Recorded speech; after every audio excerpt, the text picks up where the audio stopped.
भारत समाचार के इस शो अवधनामा में आपका स्वागत है। आधुनिक भारत का इतिहास यानी भारत एक राष्ट्र के निर्माण का इतिहास। Article 1 India that is Bharat. अब दुनिया का जो सबसे पुराना सिद्धांत है जिसकी वजह से 2% लोग 98% पर आदिकाल से शासन कर रहे हैं, उस सूत्र का नाम है डिवाइड एंड रूल।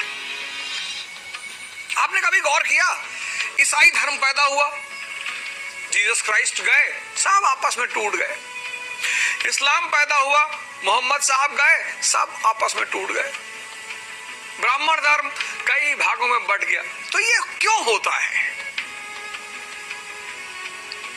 ऐसा क्या है? ये क्यों होता है? ये सबके साथ क्यों होता है? गुरु नानक चले गए, ये सिख धर्म, क्योंकि 98% को काबू में रखने का सबसे आसान सूत्र है डिवाइड एंड रूल। शाही वर्ग पूरी दुनिया में सिर्फ 2% है आदिकाल से। अब 2 आदमी 98 आदमी पर शासन करते हैं तो कोई तो सूत्र होगा ही। यही सूत्र है, और यह सूत्र बहुत अपवाद अवस्था में किसी को समझ में आता है, क्योंकि खेला ही ऐसा जाता है। इसका खेल ही ऐसा है कि सबको समझ में नहीं आता है। लेकिन इससे पहले कि मैं इस सूत्र पर आपको कोई उदाहरण दूं, मैं इस कार्यक्रम का जो मुख्य बिंदु है, पढ़ो, समझो, सीखो और उन्नति करो। पढ़ाई सिर्फ परसेंटेज और नौकरी के लिए अगर आप कर रहे हो तो आप जीवन भर निराश रहोगे। जीवन भर पढ़ो, समझो। जीवन क्या है? युद्ध है। संघर्ष शब्द का इस्तेमाल मत किया करो, शब्द का बड़ा फेर होता है। जीवन युद्ध है। जब तुम युद्ध कहते हो तो दूसरा भाव पैदा होता है, और जीवन संघर्ष है, दूसरा भाव पैदा होता है। तो जीवन युद्ध है। अब उस युद्ध को लड़ने के लिए साधना चाहिए, जो 98% लोगों के जीवन में मिसिंग है। तुम आईएएस की तैयारी कर रहे हो, 4 आदमी को बताओगे, 4 तुमको कहने जा रहे हैं आईएएस में भैया 1000 सीट होती है भैया, और 10 लाख लोग देते हैं। वैसे तुम दे लो। 4 में से एक तो ये कहेगा, दूसरा कहेगा अरे वो पांडे जी की बिटिया दे रही थी, फिर 2 अटेम्प्ट के बाद पागल हो गई। फिर तीसरा कहेगा अरे 10-10 साल इलाहाबाद के लड़के आईएएस की तैयारी करते हैं, लड़का और बाप दोनों साथ में तैयारी कर रहे हैं। और चौथा कहेगा कि आईएएस में भैया सब जगह बेईमानी होती है, सब बड़े बड़े घर के लड़के सेलेक्ट होते हैं, गरीब के तो होते नहीं।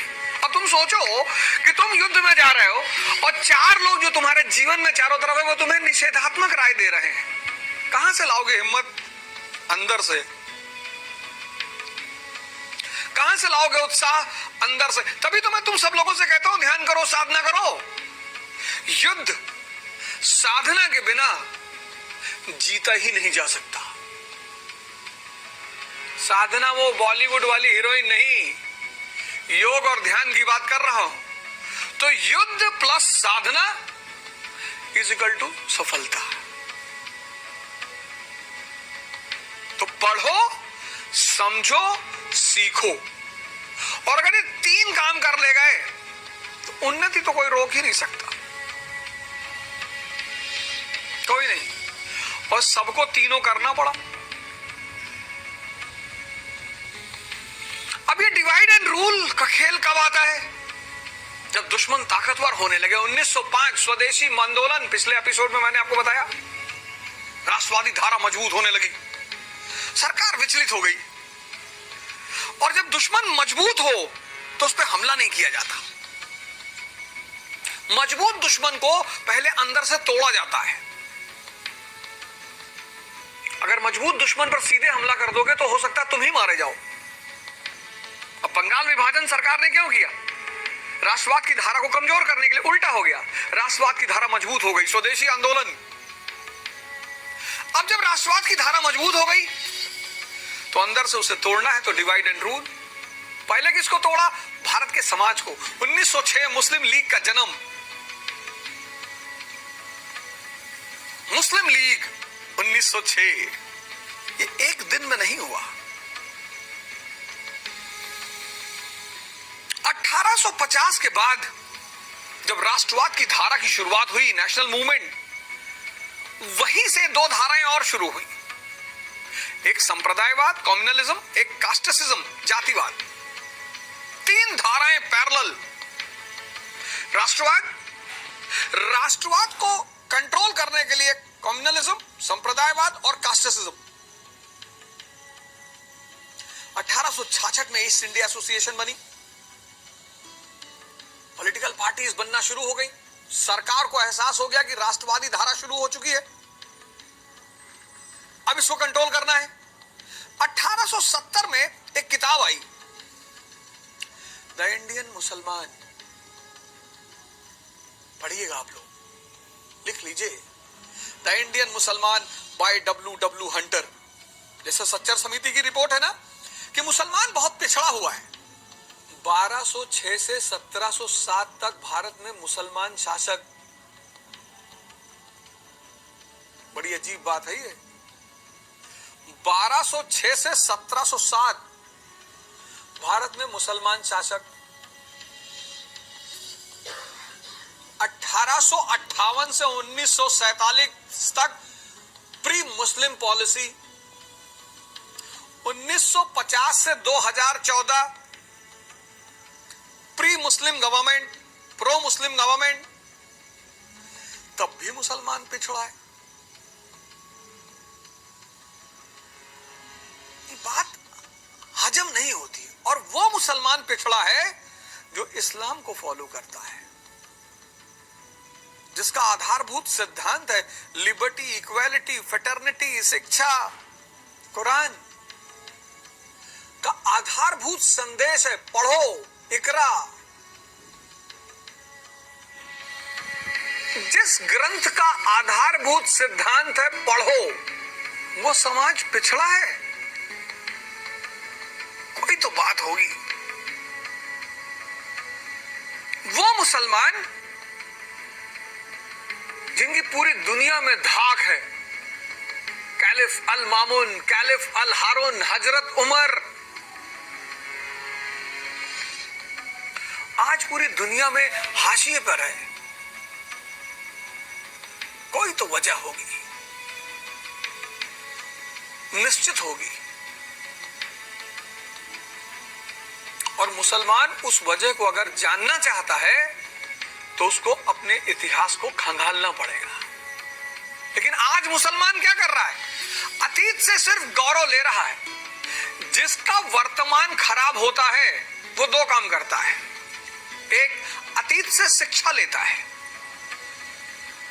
कि यार अतीत में हमारी स्थिति क्या थी, हम महान थे तो क्यों थे। और दूसरा, अतीत से गौरव लेता है। और जो भी अतीत से गौरव लेते हैं वो और परेशान होते हैं।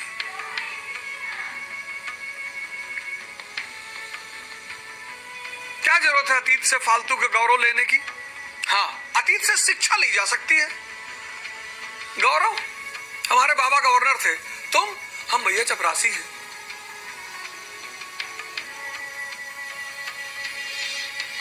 मुसलमानों ने जो सबसे बड़ी गलती की वो अतीत से शिक्षा नहीं ले रहे, अतीत से सिर्फ गौरव ले रहे हैं।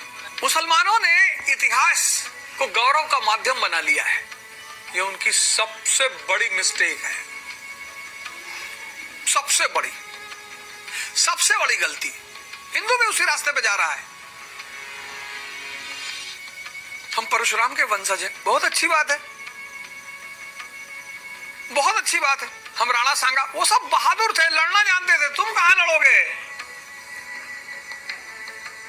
इतिहास को गौरव का विषय नहीं, इतिहास को अध्ययन का विषय बनाइए। पढ़िए, सीखिए, समझिए, अपनी गलतियों को सुधार करिए। और दूसरी बात, इतिहास को इतिहासकार से पढ़िए, इतिहास को इतिहास के किताबों से पढ़िए। मुसलमानों की दूसरी सबसे बड़ी गलती,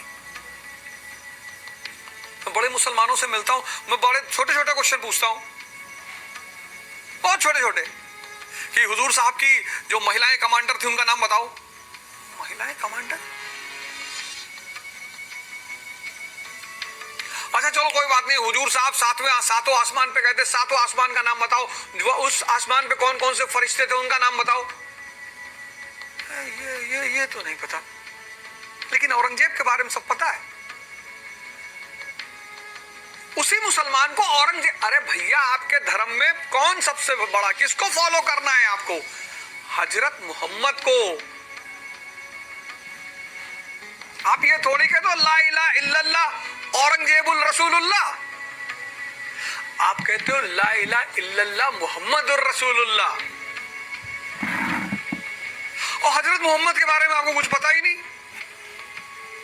जितने मुसलमानों को हजरत मोहम्मद के बारे में नहीं पता है, मालिक उन्हें माफ करे। और क्या कहें, आप दो काम शुरू कर दो बस, इतिहास की किताबों से पढ़ो और हजरत मोहम्मद पर सबसे ज्यादा जानकारी इकट्ठा करो। और 6 महीने देखो, 6 महीने करके देखो, आपका जीवन यू टर्न ना मार दे तो हमसे कहना। 1870 में किताब लिखी गई द इंडियन मुसलमान, डब्ल्यू हंटर, सबको पढ़ना चाहिए। जैसे सच्चर समिति आई, उसने कहा कि मुसलमानों की स्थिति बहुत खराब है, बिल्कुल खराब है, किसी को भी नेता मान लेंगे। एक डॉक्टर अंबेडकर ने दलितों की स्थिति को सुधार दिया, एक डॉक्टर अंबेडकर, निस्वार्थ सेवी एक डॉक्टर अंबेडकर ने दलितों की स्थिति सुधार दी। एक महात्मा गांधी ने भारत की आजादी में अहम भूमिका निभाई, एक भगत सिंह ने भारत की आजादी में अहम भूमिका निभाई। निस्वार्थ नेता चुनो यार, बढ़िया चुनो जो तुम्हारे लिए काम कर रहा हो, शिक्षा की बात कर रहा हो, रोजगार की बात कर रहा हो, इंडस्ट्री की बात कर रहा हो। तो किताब आई द इंडियन मुसलमान, डब्ल्यू हंटर, उसमें लिखा था कि भाई मुसलमानों की स्थिति बहुत खराब है। तो अमरोहा के जज थे सर सैयद अहमद खान, ईरानी थे मूलतः, पढ़े लिखे थे, जज थे। उनको बेचारे को बड़ा दुख हुआ, यार हमारे मुसलमान भाइयों की स्थिति बहुत खराब है। जज थे, सरकार के साथ तो थे ही, तो उन्होंने सरकार से निवेदन किया कि साहब हम जो है मुसलमानों के बीच आधुनिक शिक्षा को प्रोत्साहन देना चाहते हैं। बड़ा अच्छा काम किया सर सैयद ने, मदरसा खोलने की बात नहीं की, मदरसा भी अच्छा है। भाई जिस मदरसे से ईश्वर चंद्र विद्यासागर जैसा आदमी पढ़ के निकल रहा हो, प्रेमचंद जैसे लोग पढ़ के निकल रहे हो, उस मदरसे में बुराई ही क्या है? तो सर सैयद अहमद खान ने कहा कि मुसलमानों के बीच आधुनिक शिक्षा। सरकार ने कहा बिल्कुल हम आपके साथ हैं, जमीन आपको दे देंगे, सारा समर्थन आपको देंगे। तो 1875 में एंग्लो मोहम्मडन ओरिएंटल कॉलेज की स्थापना हुई। कहां? अलीगढ़ में। बड़ी कहानियां है उस कॉलेज को लेकर। खान साहब, सैयद अहमद खान साहब एक सेठ जी के पास गए, बोले मैं आपसे कॉलेज के लिए पैसा मांगने आया हूं। सेठ जी ने थूक दिया सैयद अहमद खान के हाथ पे। खान साहब ने हाथ ऐसे मोड़ा और जेब में डाल लिया। सेठ जी तो बेचारे बहुत टेंशन में आ गए, लेकिन खान साहब क्या रख रहे हैं? बोले जो आपने दिया है। तो बोले मैंने तो थूका है आपके हाथ में। बोले साहब आदमी के पास जो होगा वही तो देगा।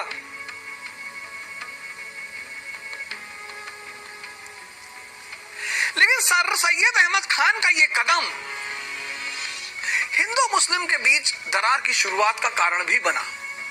क्यों? 1857 में हिंदू मुस्लिम मिलकर लड़े। 1857 के विद्रोह में हिंदू और मुसलमान कंधे से कंधा मिलाकर लड़े। अब आपका पक्का दोस्त आपके शातिर दुश्मन के साथ एक दिन दिखाई पड़ जाए, आपको दर्द नहीं होगा? अब जब सैयद अहमद खान साहब अंग्रेजों के पाले में चले गए तो हिंदू समुदाय को दुख हुआ कि यार तुम इनके साथ बैठ रहे हो। और यहीं से क्रिया की प्रतिक्रिया हुई, गौरक्षा आंदोलनों की शुरुआत। ध्यान दीजिएगा, संप्रदायवाद की शुरुआत 1875 एंग्लो मोहम्मडन ओरिएंटल कॉलेज, और उसी समय गोरक्षा आंदोलन। कट्टरपंथी हिंदुओं ने मुस्लिम बस्तियों पर हमला करना शुरू किया कि यहां गाय काटी जाती है। 1875 टाइमलाइन देखिए, 1875 टाइमलाइन देखिए। Indian association Surendranath Banerjee, timeline देखिए। राष्ट्रवाद की धारा मजबूत हो रही है, संप्रदायवाद की धारा आगे बढ़ रही है। और यही 1875 के बाद हिंदू और मुसलमान के बीच तनाव की शुरुआत शुरू हो गई धारा। 1885 में कांग्रेस बनी। 1885 में जब कांग्रेस बनी, राष्ट्रवाद की धारा और थोड़ी मजबूत हुई। ब्रिटेनी सरकार की नजर कि यार national Congress, national level political party, इसको काउंटर किया जाए, तो उन्होंने सर सैयद अहमद खान को बुलाया।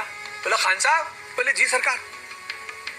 बोले साहब बहुत खिलाया पिलाया, दोस्त है आप, जिगरी यार हैं, किसी का खाया मत करो। लोगों को दूसरे का खाने में बहुत मजा आता है, मत खाया करो। कोई तुम पर 1 रुपया खर्चा करे, उसके ऊपर 2 रुपया खर्चा करो, और नहीं कर पा रहे हो तो उसका एक खाओ भी मत। जिस दिन आंख दिखाएगा ना, उस दिन आंख निकालने का मजा आएगा। जिसका खाओगे उसकी गुलाम, यही तो कुत्ता शब्द कुत्ता बन जाता है। नमक रोटी तेल लगा के खा लो, किसी का चीज और बर्गर मत खाओ, स्वाभिमान जिंदा रहेगा। अंग्रेजों ने बुलाया सैयद साहब। अरे सैयद साहब, एक छोटा सा काम है आपसे, बोले बताएं।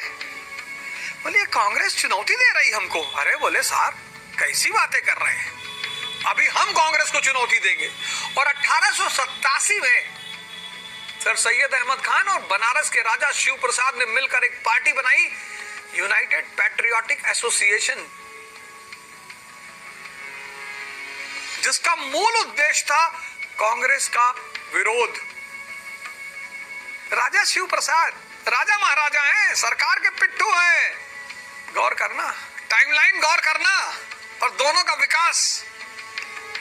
1850 के बाद राष्ट्रवादी धारा की शुरुआत। 1875 सैयद अहमद सरकार के पाले में। 1875 गोरक्षा आंदोलन। 1885 कांग्रेस। 1887 यूपीए।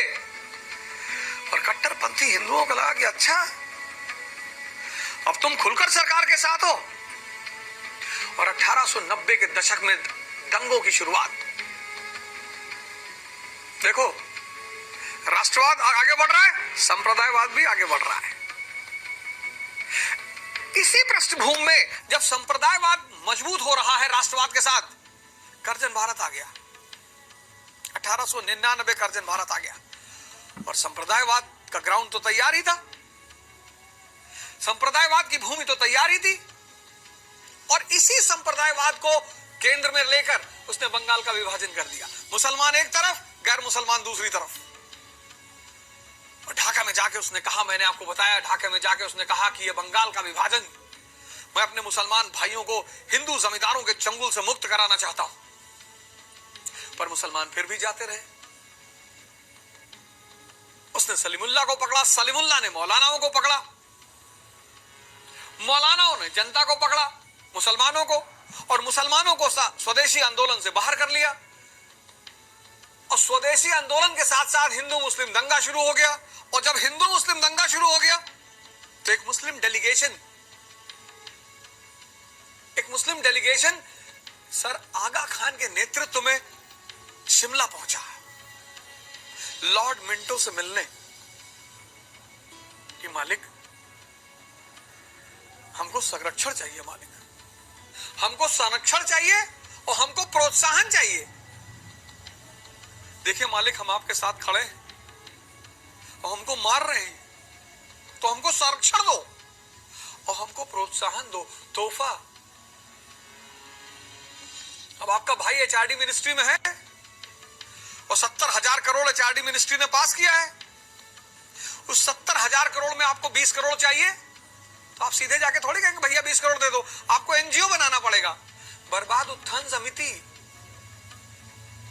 फिर उसकी फाइल डिपॉजिट करनी पड़ेगी, फिर मिनिस्ट्री फाइल पास करेगी। तो लॉर्ड मिंटो ने आगा खान से कहा कि मौलाना साहब ऐसे नहीं, एक संवैधानिक दल का निर्माण करिए, ऐसे व्यक्तिगत मत मांगिए, एक पार्टी बनाइए। बोले सरकार कल बना देंगे। और इसी पृष्ठभूमि में 1906 में मुस्लिम लीग का गठन हुआ। मुसलमानों की पार्टी मुस्लिम लीग। लेकिन यहीं पर एक बात आपको और बता दूं, बड़ी मजेदार बात। राष्ट्रवादी जो मुसलमान थे, हाकिम मजमल खान, मौलाना आजाद, इनको समझ में आ रहा था कि ये तो जमींदारों की पार्टी है, ये तो मलाई मक्खन खाने वाले लोग हैं, इनको मुसलमानों से कुछ लेना देना ही नहीं।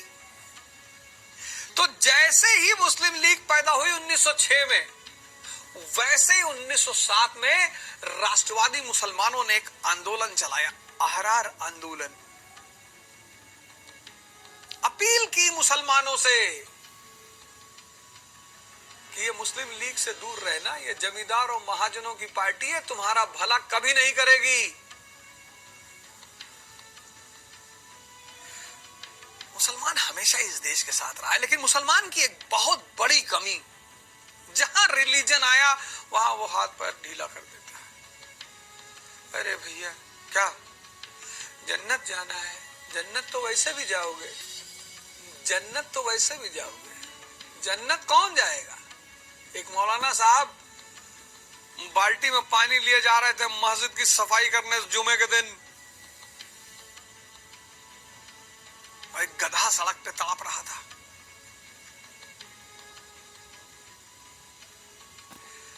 उस गधे के मालिक ने कहा कि साहब इसको प्यास लगी है, थोड़ा पानी पिला दो। बोले जाहिल, मस्जिद की सफाई होने जा रही है।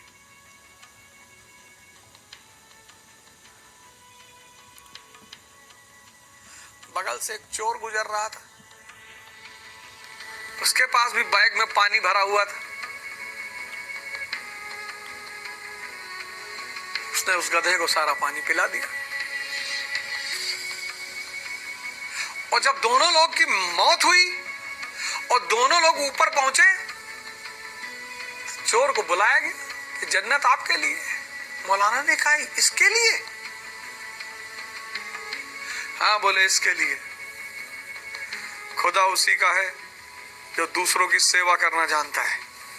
जान बचाना ज्यादा जरूरी था या मस्जिद होना ज्यादा जरूरी था? मुसलमान क्या करे बेचारा। जैसे कई बार बहुत सारे हिंदू उलझ जाते हैं, ऐसे कई बार बहुत सारे मुसलमान भी उलझ जाते हैं, और यहीं पर अंग्रेज सफल हो गए भारत के समाज को तोड़ने में। मुसलमानों के लिए एक अलग दल, मुस्लिम लीग 1906। इसका परिणाम संप्रदायवादी धारा, कम्युनलिज्म की धारा कब से शुरू हुई? 1870 के बाद से।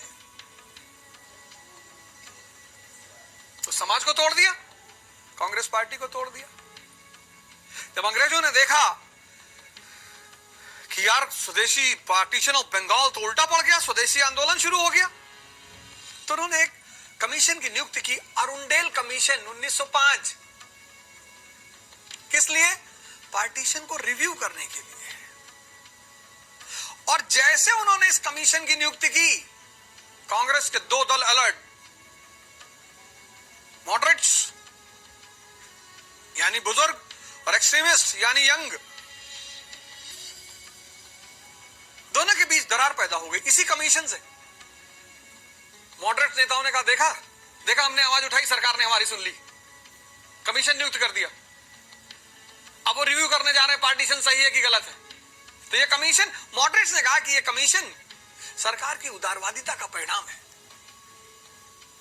एक्सट्रीमिस्टों ने कहा अरे चाचा, ये कमीशन हमारे दबाव का परिणाम है, हमने स्वदेशी आंदोलन चलाया, सरकार दबाव में आ गई। इसको कहते हैं नजरिया। एक 22 साल का लड़का जब लड़की के हाथ में हाथ डाल के घूम रहा होता है और गाना गा रहा होता है, ये चांद सा रोशन चेहरा, जुल्फों का रंग सुनहरा, ये झील सी नीली आंखें। तो 80 साल का बुढ़ा मुस्कुरा रहा होता है कि मैं तो डूब के दफन हो चुका हूं, अब तुम्हारी बारी है। तो 80 साल का बुढ़ा समझाता है उस 22 साल के लड़के को कि बेटा इस धोखे में मत पड़ना। तो वो दूसरा गाना गाता है, वो कहता है इनकी फितरत में है बेवफाई, जानती है ये सारी खुदाई, अच्छे अच्छों को देते हैं धोखा।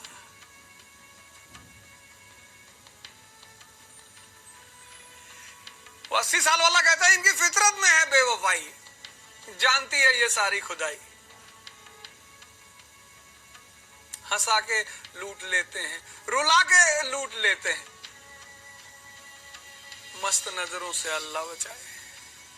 दोनों के दो अलग अलग गाने होते हैं। 22 साल वाला, ये चांद सा रोशन चेहरा, जुल्फों का रंग सुनहरा, ये झील सी नीली आंखें, कोई राज है इनमें गहरा, कोई राजवाज नहीं, तुमको लूट के भिखमंगा बना के सड़क पे छोड़ देंगी सब।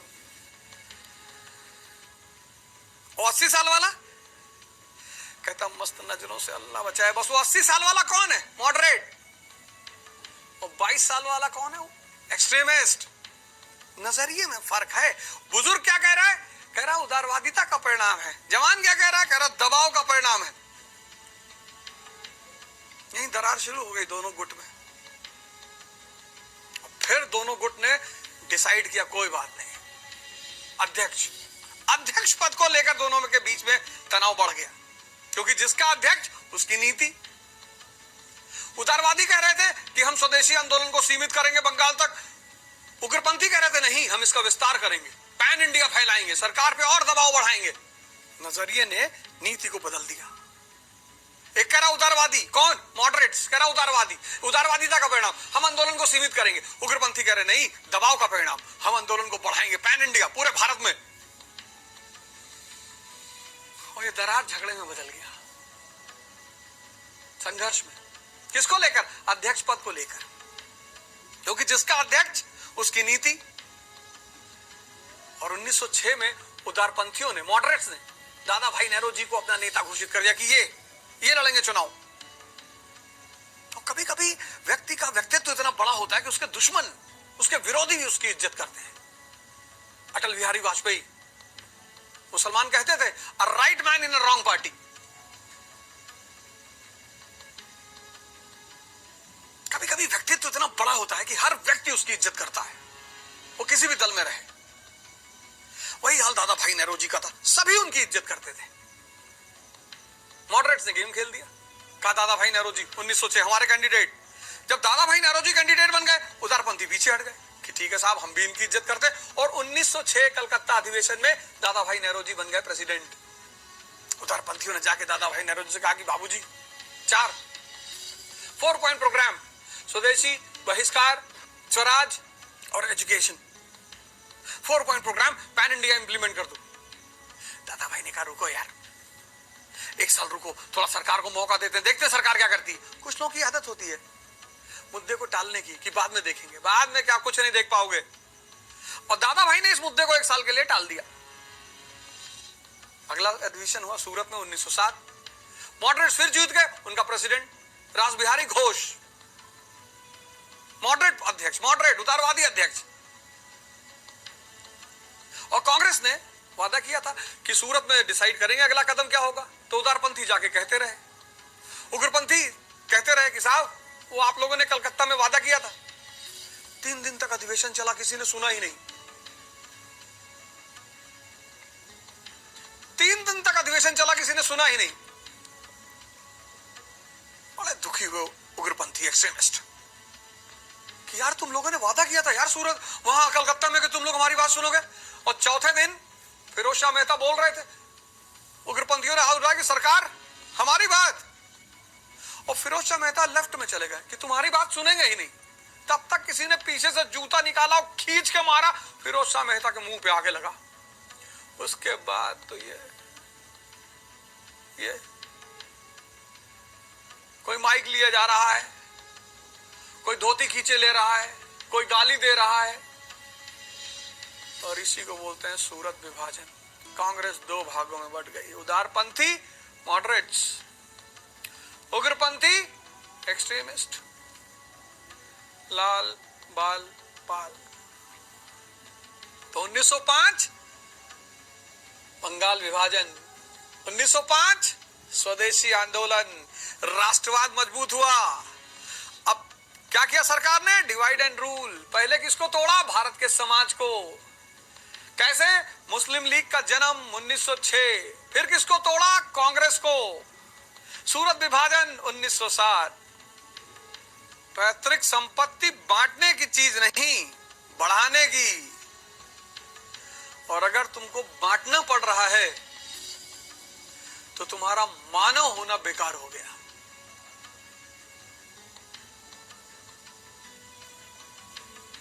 जैसे अंग्रेज तुमको लड़ा रहे थे, ऐसे तुम भी आज भी लड़ रहे हो। देखो, चाहे हिंदू हो, चाहे मुसलमान हो, चाहे दलित हो, चाहे ब्राह्मण हो, अच्छी शिक्षा नहीं चाहिए,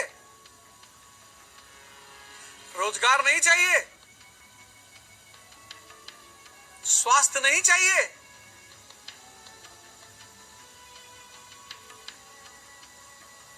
नहीं चाहिए तो कोई बात ही नहीं, नहीं चाहिए तो कोई बात ही नहीं, लड़ो। देखो कैसे लड़ाया अंग्रेजों ने, देख लो। ऐसे ही लड़ाती हैं सरकारें, ऐसे ही राजशाही। इसीलिए तो पढ़ाई करते हैं। कभी सोचे इस बात को? जैसे ही जनता मजबूत होती है, सरकारें घबरा जाती हैं, राजा घबरा जाता है कि अब क्या होगा भगवान। हमारे देश में पढ़ाई को रटाई माना जाता है। रट लो भैया, रट लो। हम ग्रेजुएशन में थे, हमारे एक सीनियर बोले, यार अगर कोई क्वेश्चन नहीं आएगा तो कॉपियां भर देना, बस पास हो जाओगे।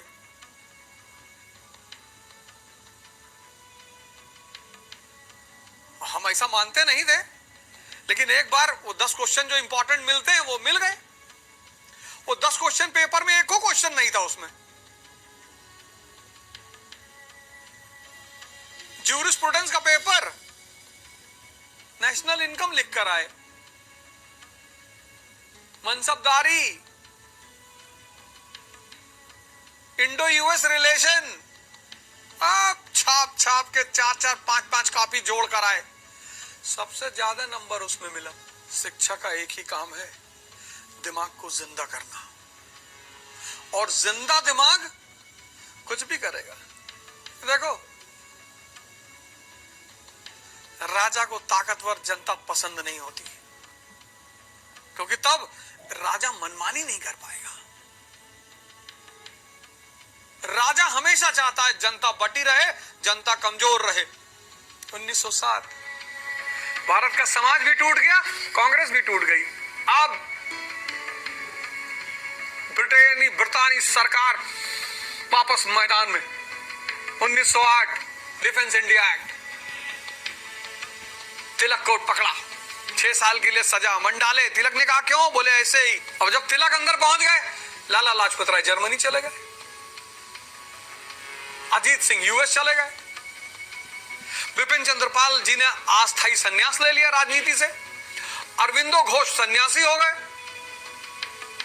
उग्रपंथी नेता रंगमंच से बाहर, जनता असहाय और सरकार आक्रामक मूड में। देखो परिस्थिति 1908 की, उग्रपंथी नेता रंगमंच से बाहर, जनता असहाय और सरकार आक्रामक मूड में कि उठाओ जिसको उठाना है, मारो।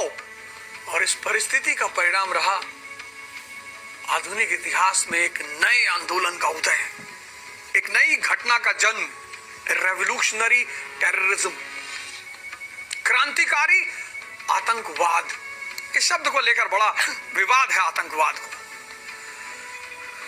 आतंकवाद शब्द को लेकर कि भाई हम जो हमारे लिए लड़ रहे थे उनको हम आतंकवादी नहीं कहेंगे। आतंकवादी शब्द को कभी कभी ना कुछ लोग होते हैं किसी शब्द को एकदम कितना घटिया बना देते हैं। भाई पहला स्टेप क्या है? Petition, prayer. दूसरा स्टेप क्या है? एक्सट्रीमिज्म। और जब दोनों स्टेप खाली चला जाएगा, तीसरा स्टेप वायलेंस, आतंक। लेकिन आतंक की भी नीति है।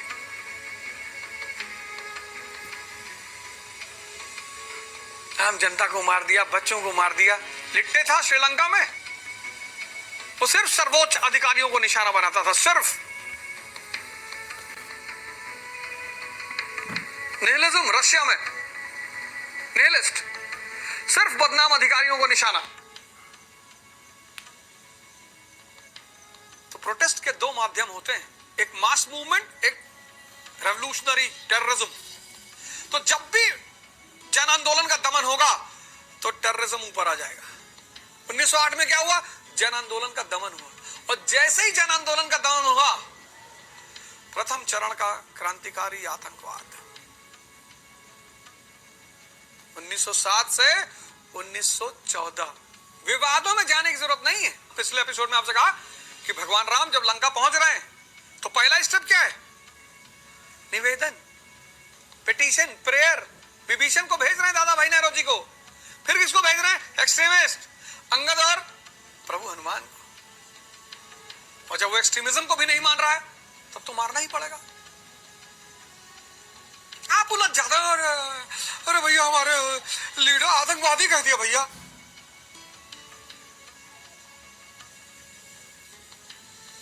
आप अपने चश्मे से मत देखिए, शिक्षा के चश्मे से देखिए।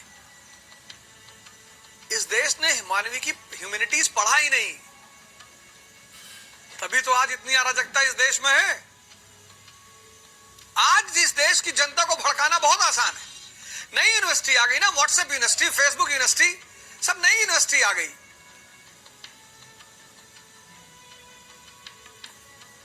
अपने दृष्टिकोण से समझ न्यूज फैला रहे हैं। भैया अकबर के महल में जो है ना, वो हिंदू औरतों को नंगे रखा जाता था। अच्छा, तुम्हारे पापा देख रहे थे? अरे नहीं भैया, मान सिंह अकबर के साथ रहते थे, भला इतना खून पानी हो गया था कि सब देख रहे थे। वो थोड़ा कॉमन सेंस लगाइए, दिमाग लगाइए। अरे भैया